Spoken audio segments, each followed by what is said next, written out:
ഞങ്ങളുടെ ഫാമിലിയിൽ ആരും ബിഗ് ബോസ് കാണാറില്ല. ബട്ട് ഞാനും എപ്പിസോഡ് ഒന്നും കാണില്ല. പക്ഷേ മൊബൈലിൽ ക്ലിപ്സ് ഒക്കെ കാണുമായിരുന്നു. ഈ സീസണിൽ ഞാൻ ഫസ്റ്റ് കാണുന്നത് ജാസ്മിനും റോക്കിയും തമ്മിലുള്ള ഫൈറ്റ് ആണ്.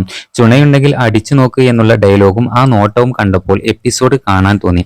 അങ്ങനെയാണ് ഞാൻ എപ്പിസോഡ് കാണുന്നത്. പിന്നീട് ജാസ്മിനെ കാണാൻ വേണ്ടി മാത്രം ലൈവ് കാണാൻ തുടങ്ങി.